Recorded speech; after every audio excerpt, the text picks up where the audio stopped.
नमस्कार, मैं हूं दीपाली राणा। सीएनबीसी आवाज़ पर आप सभी का स्वागत है। और इंटरनेशनल वुमेन्स डे के मौके पर सबसे पहले तो हमारे सभी महिला व्यूअर्स को ढेर सारी शुभकामनाएं। और एक स्पेशल शो हम आपके लिए लेकर आए हैं जो कि बहुत ही इंटरेस्टिंग रहेगा। नारी निवेश है विशेष। और इस शो के जरिए हम सिर्फ इन्वेस्टमेंट की बातचीत नहीं करेंगे बल्कि जानने की कोशिश ये करेंगे हमारे कुछ स्पेशल गेस्ट से कि विमेंस के लिए फाइनेंशियल इंडिपेंडेंट होना कितना ज़रूरी है। हर विमेन अपने आप में स्पेशल है और कैसे आप अपने आप को फाइनेंशियली साउंड बनाने के साथ साथ अपनी आइडेंटिटी पर भी काम कर सकती हैं। बहुत इंपॉर्टेंट है हर विमेन के लिए फिनेंशियली सिक्योर होना। और ज़रूरी नहीं है कि आप वर्किंग वुमेन, अगर आप होम मेकर भी हैं तो आप अपनी स्मॉल सेविंग्स के ज़रिए भी अपने लिए एक कॉर्पस इकट्ठा कर सकती हैं। और अगर हम वुमेन्स डे की बात करें तो ये बहुत ही स्पेशल मौका है क्योंकि इस डे या फिर इस मौके पर जो वुमेन्स की स्ट्रेंथ होती हैं, कॉन्ट्रीब्यूशंस, अचीवमेंट्स को रिकॉग्नाइज और ऑनर करने का मौका होता है। और इस स्पेशल शो में हमारे साथ दो स्पेशल मेहमान मौजूद हैं जिन्हें किसी इंट्रोडक्शन की ज़रूरत तो नहीं है। हमारे साथ एक्ट्रेस देबिना बनर्जी हैं जो कि जाना माना चेहरा है हिंदी फिल्म्स और टीवी इंडस्ट्री का। और साथ ही पीबी इन्वेस्टमेंट्स की सर्टिफाइड फाइनेंशियल प्लानर पूजा भिंडे भी हमारे साथ बनी हुई है जो काफ़ी फेमिलियर फेस है हमारे इस शो का, जो आए दिन हमारे व्यूअर्स की मदद करती हैं उनके पोर्टफोलियो को बेहतर बनाने में। आप दोनों का ही स्वागत है। और देबिना, सबसे पहले तो हैप्पी वुमेन्स डे। और आपको किसी इंट्रोडक्शन की ज़रूरत तो नहीं है बट हमारे व्यूअर्स ये ज़रूर जानना चाहते हैं आपसे कि आपकी जो जर्नी है एज एन एक्ट्रेस वो कब शुरू हुई, कैसे शुरू हुई और कैसे देखती हैं आप अपनी इस जर्नी को when you look back? I see it as a beautiful journey of growth और and a journey where सिर्फ आप अपना सोच को बदल के अपने फ्यूचर को बदल सकते हो वाली चीज़, ऐसी वाली जर्नी। क्योंकि मैं नॉर्थ कैलकाटा से बिलोंग करती हूँ ऐसे मैं बोलूँगी। और एक दिन something inspired me and I thought मैं एक्टर बनूँगी। बट बड़े लोगों को बोलने की हिम्मत नहीं थी and I thought that I belong to a family जहाँ पे सिर्फ पढ़ाई लिखाई को ही ज़्यादा तवज्जो दिया जाता है। But I waited for the right time और एक दिन मौका देख के मम्मी पापा को बोल पाई। और जो मैंने सोचा था रेजिस्टेंस मिलेगा या मम्मी पापा तो मुझे बोल ही देंगे ना, ऐसा नहीं हुआ। मम्मी पापा ने उल्टा मुझे प्रोत्साहित किया, मुझे मदद की उल्टा टू हैव माई जर्नी। और I started modelling at the age of 17-18 and finally came to Mumbai. Again मेरी मम्मी पापा की काफ़ी ज़्यादा बैकिंग था, मतलब वो लोग साथ में थे, इमोशनली साथ में थे। तो कई बार हमें लगता है हम कदम आगे ही नहीं बढ़ाते ये सोच के कि नहीं होगा, मना हो जाएगा। लेकिन हम we can take that chance, we can take that leap of faith. और अक्सर ये समझ में आता है दैट जो हमने सोचा हुआ है वो हमारे खुद के mental blockage, it's not the blockage around. तो it was not very difficult but yes, मैं बहुत बचपन में मॉडलिंग स्टार्ट कर दिया था। और जो मेरा पहला चेक आया था जो कि 500 रुपया था, पापा ने उसको भी इन्वेस्ट कर दिया था। और इनफैक्ट जो भी मेरे चेक्स आते थे पापा हमेशा इन्वेस्ट कर देते, because we are sitting today on something like this kind of a platform. तो मेरे सारे पैसे इन्वेस्टेड रहते थे। पापा ये बोलते थे कि तुझे ज़रूरत क्या है, तुझे जो चाहिए हम दे रहे हैं ना, तो अपने पैसे को इन्वेस्ट कर। तो right from day one I knew that I am working but I am kind of investing also. I felt very responsible. In fact ये इंटरेस्टिंग है और काफ़ी मोटिवेटिंग भी है कि इन्वेस्टमेंट कोई नया वर्ड नहीं है देबिना के लिए, क्योंकि हम ऐसे भी सिलेब्स को जानते हैं जो कि उतना जागरूक नहीं है इन्वेस्टमेंट के लिए। बट जो बात यहाँ पर कही देबिना ने बहुत इंपॉर्टेंट है। देखिए 500 रुपये से उन्होंने इन्वेस्टमेंट्स की शुरुआत की और आई एम श्योर अब तक कर रही है, उसके बारे में भी आगे बातचीत करेंगे। लेकिन पूजा, जब देबिना ने एज एन एक्ट्रेस अपनी जर्नी शुरू करी, एज अ मॉडल अपनी जर्नी शुरू करी, या फिर जब आपने अपनी जर्नी शुरू की एज ए फाइनेंशियल प्लानर या फिर फाइनेंस इंडस्ट्री में, फाइनेंस इंडस्ट्री भी ऐसी इंडस्ट्री है जहाँ पे विमेन पार्टिसिपेशन अब से कुछ साल पहले उतना एनकरेजिंग नहीं था, all the number of participation बढ़ रहा है। आप कैसे इंक्लाइन हुई फाइनेंशियल प्लानर के तौर पर? कैसे आपने डिसाइड किया कि इसी इंडस्ट्री में आपको जाना है? आपकी जर्नी कब शुरू हुई? Thank you so much Deepali. Debina, आपको और दीपाली, आप दोनों को हैप्पी विमेंस डे। एंड ये दिन है सेलिब्रेट करने का, एक दूसरे की कहानी से इंस्पायर होने का. सो मैं कहूँगी Deepali, in fact being a women, जिस तरीके से देबिना ने भी कहा, मैं काफ़ी रिलेट कर पा रही हूँ इस तरीके की स्टोरी को कि मैं खुद एक एक ट्रेडिशनल गुजराती फैमिली से बिलोंग करती हूँ. सो वो इस तरीके का ही एक एनवायरनमेंट था कि भाई पढ़ाई कर लो और फिर शादी कर लो, करियर या इस तरीके से कुछ आपको कुछ कर दिखाना है, ऐसा कुछ नहीं था दिमाग में. लेकिन I think destiny had something else for me, because जैसे ही मैंने एक फाइनेंशियल प्लानिंग का कोर्स किया और उसके बाद इसके बारे में जब समझ आई कि हम पर्सनल फाइनेंस से लोगों को इन्वेस्टमेंट प्लान कर सकते हैं, उनकी इन्वेस्टमेंट जर्नी प्लान कर सकते हैं कि इट्स नॉट कि इतनी सारी चीज़ें हैं मार्केट में इन्वेस्टमेंट के लिए, भाई स्टॉक मार्केट में डाल दो, म्यूचुअल फंड में डाल दो, गोल्ड में डाल दो, लेकिन किस इंसान के लिए कितना इन्वेस्टमेंट करना और उनको उनके गोल्स तक पहुंचा देना. मतलब जो कैलकुलेशन हम करते हैं कि समझो आपको 10 साल बाद, 15 साल बाद, 20 साल बाद एक पर्टिकुलर कॉर्पस जुटाना है और उसके लिए मुझे अभी से कितना इन्वेस्टमेंट करना पड़ेगा कंसिडरिंग द इन्फ्लेशन. क्योंकि अब तक तो ऐसे लगता था कि भाई थोड़ा बहुत गोल्ड में डाल दिया, थोड़ा बहुत कैश भी पड़ा है, तो मैं तो हर महीने सेविंग कर रही हूँ, एफडी लगा लिया, दैट्स इट. स्टॉक्स तो समझ में नहीं आते थे. जो हम नॉर्मली कहते हैं ना दीपाली, वो घर घर की कहानी रह चुकी है, जस्ट बिकॉज एक ट्रेडिशनल माइंडसेट से हम चलते आ रहे हैं. लेकिन ऑब्वियसली टाइम्स हैव चेंज्ड, जेन ज़ी आ गई है अभी, एंड सबको म्यूचुअल फंड्स के बारे में पता है, हम सब हमेशा इसी की बात करते हैं. सो ये जो माइंडसेट चेंज करना, ये ट्रांजिशन को चेंज करना, जैसे अब मैं मेरे फादर को बोलती हूँ कि पापा ये सब एफडी वेफडी में नहीं डालना है पैसा, पोस्ट टैक्स रिटर्न कुछ भी नहीं है, पोस्ट इन्फ्लेशन रिटर्न कुछ भी नहीं है, वी हैव बेटर ऑप्शंस. तो इस तरीके से when I am catering to each and every client और उनको काफ़ी मिथ्स से बाहर निकालना, उनको उनकी जर्नी में हेल्प करना, बेबी स्टेप्स लेना, whether it is my made से लेके whether it is a 75-year-old client, चाहे कोई न्यू बॉर्न बेबी हो, लाइक जस्ट बॉर्न हुआ और नेक्स्ट मंथ से उसकी SIP शुरू करी है हमने.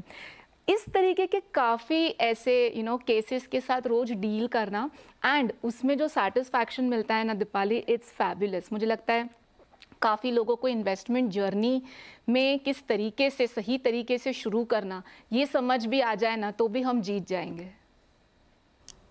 हालांकि आपने ट्रेडिशनल एनवायरनमेंट की बात की, अगर महाराष्ट्र के बाद कोई दूसरा स्टेट जहां पर ज़्यादा फाइनेंशियल अवेयरनेस है वो गुजरात ही है, क्योंकि इन्वेस्टमेंट, फाइनेंसेस या फिनेंशियल मार्केट ये नए नाम नहीं है इन दोनों स्टेट्स के लिए. लेकिन देबिना, अभी बच्चों की प्लानिंग की बात कर रही थी पूजा, आपकी 2 स्वीट लिटिल डॉटर्स हैं और आप वर्किंग विमेन भी हैं, तो पहले तो मैं जानना चाहूँगी कैसे मैनेज करती है. ऑल्दो आई डोंट डाउट, क्योंकि विमेन बाय बर्थ मल्टीटास्किंग होती हैं, बट आप कैसे मैनेज करती हैं काम, योर चिल्ड्रन, घर कैसे करती हैं पूरी?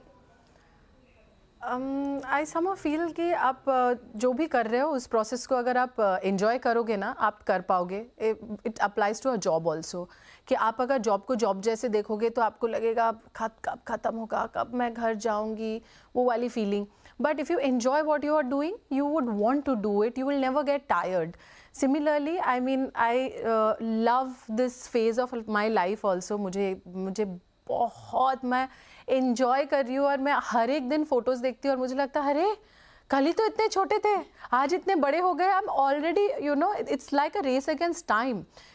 अगर आप इस नज़रिए से देखें, मुझे एक्चुअली लगता है that I should spend good time, quality time, और जितना भी टाइम मैं स्पेंड करती हूँ मैं उसको इंजॉय करके स्पेंड करती हूँ, so that I make memories. ऐसा नहीं हो कि बड़े हो गए, अरे यार मैंने मतलब ये पिछला वाला बीता हुआ टाइम को मिस कर दिया. I have missed seeing that, but so I am enjoying every moment of both. So मुझे काम से भी बिल्कुल फुर्सत नहीं चाहिए. मुझे ऐसा नहीं लगता दैट कल शूट किया या कल कहीं गई, आज नहीं जाऊंगी, आज थोड़ा रेस्ट ले लेती हूँ. I want to do both, and जहाँ पे रहती हूँ मैं वहाँ पे 100% देने की कोशिश करती हूँ. And I think that's what is called multitasking, not when I am sitting here and thinking about my babies, और बेबी को संभालते संभालते मैं सोचती हूँ काश मैं काम करती. I am doing both and enjoying it fullest. बिल्कुल. और एक चीज़ और देबिना, जैसे पूजा भी बात कर रही थी कि फाइनेंशियल प्लानिंग बहुत इंपॉर्टेंट है, फिर चाहे वो न्यूली बॉर्न बेबीज़ ही क्यों ना हो. आप अग्री करती हैं इससे कि as soon as baby is born investments उनकी प्लान करनी चाहिए पेरेंट्स को? व्हाट डू यू से? बिल्कुल, अभी तो एक्चुअली बहुत इजी भी हो गया है because informations are available everywhere. सबसे पहले तो मतलब जो मैंने किया था वो था Sukanya Samriddhi, if you have daughters. सो दोनों के 2 सुकन्या समृद्धि, जिसमें आप 1.5 लाख एवरी ईयर आप इन्वेस्ट कर सकते हो, जिससे आपको टैक्स रिडेम्पशन भी मिलता है। So this is I somehow feel, अच्छा थोड़ा सा मैं बता दूँ, my brother is a financial planner, तो मुझे काफ़ी मदद मिल जाती है actually, and he kind guides me. तो प्लस मुझे जो भी इंफॉर्मेशन ऑनलाइन दिखता है मैं तुरंत उसको भेजती हूँ और मैं बोलती हूँ कि see this is something that I have learn. It's not that I am complacent कि मुझे उसने बोल दिया तो मैंने सुन लिया। मुझे और जो भी नॉलेज मिलता है, जो भी और इन्फॉर्मेशन मिलता है, मैं उसको और फीड करती हूँ कि मुझे ये पता चला, do you think I should do this, and I take his राय also like a proper argument. So Sukanya Samriddhi तो 100% मतलब आपको बच्चा पैदा होते ही आप कर सकते हो और नेक्स्ट डे ही कर सकते हो। अभी तो आप बच्चे का आधार कार्ड भी इमीडिएटली बना सकते हो, उसके साथ पैन कार्ड भी बना सकते हो, और उसके अलावा you can definitely do an SIP thinking about them, not actually उनके नाम पे करने की ज़रूरत नहीं, बट ये है कि आप अपने नाम पे, क्योंकि आप बच्चों के नाम पे जो भी इन्वेस्ट करोगे at the end of the day that is going to be taxable under your name only, मतलब कपल जो भी हस्बैंड या वाइफ जो भी कर रहे हैं। तो आप खुद के ही नाम से start an SIP so that you know कि आफ्टर 10 years, आफ्टर 15 years और आफ्टर 20 years इतने पैसे आपको मिलेंगे। Because if you are living in any city, mega city, you know that, and especially आपके बच्चे हो जाने के बाद आपको पता चलता है education is so expensive in today's world. Oh my God. तो एटलीस्ट कुछ नहीं तो उनके शादी के लिए नहीं, वो जब बड़े होंगे उनकी पढ़ाई के लिए आप अभी से फंड्स जमा करके रख रहे हो। बिल्कुल। In fact Pooja, I am impressed Debina की फाइनेंशियल अवेयरनेस और नॉलेज सुनकर। लेकिन देबिना, मैं तो सोच रही थी कि शायद आप, इनफैक्ट मैं आगे आपसे पूछती है कि आप अपने हस्बैंड गुरमीत की कितनी मदद लेती हैं फाइनेंशियल प्लानिंग करने में, बट आपने पहले ही बताया कि आपके ब्रदर हैं जो आपको गाइड करते हैं। लेकिन एक बात पूजा, देबिना ने इंपॉर्टेंट कही कि वो अपने भाई से सलाह लेती जरूर है, लेकिन अपनी रिसर्च भी वो खुद करती हैं, जो कि पूजा हमारे शो में हमारे सभी व्यूअर्स को ये बात बताती है कि हम गाइड आपको जरूर कर रहे हैं, एडवाइस दे रहे हैं, बट आप अपनी भी रिसर्च कीजिए, पढ़ाई कीजिए, क्योंकि पर्सनल नॉलेज भी बहुत इंपॉर्टेंट है उन इन्वेस्टमेंट से रिलेटेड जो आप कर रहे हैं। Coming back to you Pooja, financial independence women के लिए कितने इंपॉर्टेंट है? क्योंकि आप अग्री करेंगे, योर मनी में हम इतने सारे सवाल लेते हैं, कितने सारी ऐसी हमें क्वेरीज आती हैं कि वाइफ के पोर्टफोलियो पर हस्बैंड सवाल पूछ रहे होते हैं, या फिर और वो ऐसी वाइफ्स हैं, ऐसी विमेन हैं जो कि सिर्फ हाउस वाइफ्स नहीं है, वर्किंग विमेन भी हैं। तो क्या मैसेज देना चाहेंगी उन विमेन व्यूअर्स को? प्लस कितना इंपॉर्टेंट है हर विमेन के लिए फाइनेंशियल इंडिपेंडेंट होना, फिर चाहे वो एक हाउसवाइफ हो या वर्किंग विमेन हो? दीपाली, जो आप कह रही हैं ना, आज की महिलाओं के लिए जब तक समय अच्छा है ना, सब कुछ अच्छा है। जब तक आप काम कर रहे हैं, अगर आप वर्किंग हैं, थोड़ा बहुत आप इन्वेस्ट कर रहे हैं, एंड यू आर मैनेजिंग आपके एक्सपेंसेस, बजटिंग वगैरह आप कर रहे हैं, आपने सोचा थोड़ा बहुत SIP किया, एवरीथिंग इज़ फाइन। अगर आप हाउस वाइफ हैं, आपको पता है कि आपका काम घर संभालना है, बच्चे संभालना है, और आपके जो हस्बैंड है, he is the provider of the family. लेकिन इन दोनों ही केसेस में जब कोई अनफोर्सिन सिचुएशन आ जाती है, लाइक आजकल हम देख रहे हैं दीपाली, काफ़ी डिवोर्स रेट्स बढ़ गए हैं कंट्री में, एंड क्योंकि हेल्थ भी बहुत एक इम्पॉर्टेंट सिनेरियो रहा है पोस्ट कोविड, काफ़ी अर्ली डेथ्स भी हम देख रहे हैं। तो ऐसे सिचुएशन अगर कहीं खुदा ना खास्ता आ जाती है, देन द फीमेल का पूरा financial planning goes on a toss. उन्हें पता ही नहीं है कि उनके हस्बैंड ने कुछ इन्वेस्टमेंट करा हुआ है, उनकी कोई टर्म इंश्योरेंस है कि चलो अगर उनकी डेथ हो गई तो फैमिली को पैसा मिलेगा। बच्चों की पढ़ाई, बच्चों की फाइनेंशियल पूरी प्लानिंग, उनके एजुकेशन, उनकी शादी, खुद का रिटायरमेंट, एवरीथिंग लाइक गूज़बम्स आ जाते हैं अगर ऐसी कोई सिचुएशन आती है तो। So this is point number 1। And अगर आप हाउसवाइफ हैं, आपको तो पता ही नहीं था कि आपके हस्बैंड के कितने बैंक अकाउंट्स हैं, अगर उन्होंने लोन ले रखी है तो कितने अमाउंट की लोन है, और अगर आपके हस्बैंड के कोई इन्वेस्टमेंट्स हैं तो वो सारी की सारी इन्वेस्टमेंट आपको रिडीम करके लोन पहले क्लियर करने हैं। सो मेरे हिसाब से एक अलार्मिंग साइन या एक अलार्मिंग सिग्नल यही है कि don't wait for such situations. Being a woman, आप खुद का ध्यान रख सकती हैं, आप मल्टीटास्कर हैं, आप बजटिंग अच्छा करती हैं, आप के करियर में अगर आप वर्किंग हैं तो शादी के टाइम पे ब्रेक्स आते हैं, मैटरनिटी ब्रेक्स आते हैं, बच्चे जब छोटे होते हैं तब ब्रेक्स आते हैं, अगर इन लॉस में या खुद के पेरेंट्स की भी कभी तबीयत खराब हो गई या कुछ प्रॉब्लम हो गया तो हस्बैंड नहीं आप पहले रहेंगे जिनको फैमिली का ध्यान रखना है। सो इतने सारे करियर ब्रेक्स आते हैं तो आपको आपकी प्लानिंग मेरे हिसाब से ज़्यादा अच्छी तरीके से और फुल प्रूफ करनी चाहिए, जिसमें आप कंटिजेंसी फंड मेंटेन करें, आप जितना सेव करती हैं उसको लॉन्ग टर्म के लिए आप एक अच्छा खासा इक्विटी म्यूचुअल फंड का पोर्टफोलियो बनाएं, आप आपकी खुद की लाइफ इंश्योरेंस और health insurance proper in place होनी चाहिए, क्योंकि विमेन को भी हेल्थ इंश्योरेंस की बहुत ज़रूरत है Deepali. We are also prone to certain things at a certain age, तो ये सारी चीज़ें ध्यान रखना।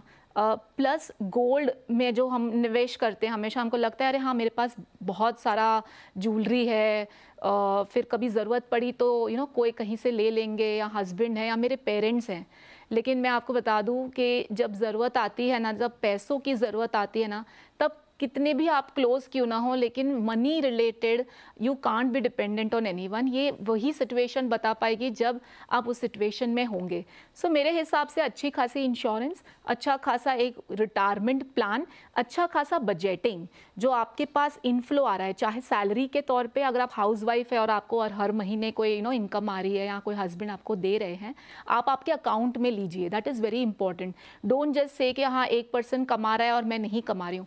You also have to take some money in your account, फिर उसको 50-30-20 में बांट दीजिए। नीड्स एंड वांट्स जो बहुत ज़रूरी है उसको 50% अलग रखें, जो थोड़ा बहुत आपको एक्सपेंसेस जो आपकी दूसरी चीज़ें होती है, लग्जरी होती है, उसको आप 30%, लेकिन 20% डेडिकेटेड आप सेविंग्स करें और इस तरीके से एक फुल प्रूफ प्लानिंग करें।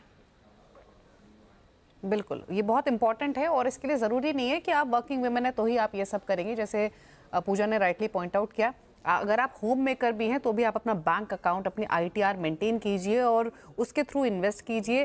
फाइनेंशियली अवेयर रहिए आप कि आपके हस्बैंड कहाँ इन्वेस्ट कर रहे हैं। आप अपनी छोटी छोटी सेविंग्स के ज़रिए भी अपने आप को फाइनेंशियली सिक्योर कर सकती हैं और ये आप डेफिनेटली कर सकती हैं। इसमें आपकी एजुकेशन या आप वर्किंग वुमेन नहीं है, ये सब कुछ भी बैरियर के तौर पर नहीं आता है। चलिए क्विकली एक ब्रेक के लिए रुक रहे हैं, जब लौटेंगे तो जानने की कोशिश करेंगे कि देबिना ने सुकन्या समृद्धि योजना और म्यूचुअल फंड्स की बात तो की, लेकिन उसके अलावा वो कहाँ इन्वेस्ट करना पसंद करती हैं, और पूजा से जानेंगे कि हमारी विमेन व्यूअर्स के लिए कहाँ पर इस समय इन्वेस्ट करना बेहतर रहेगा, पोर्टफोलियो क्रिएशन कैसे की जा सकती है। जल्द लौटेंगे और बात करेंगे।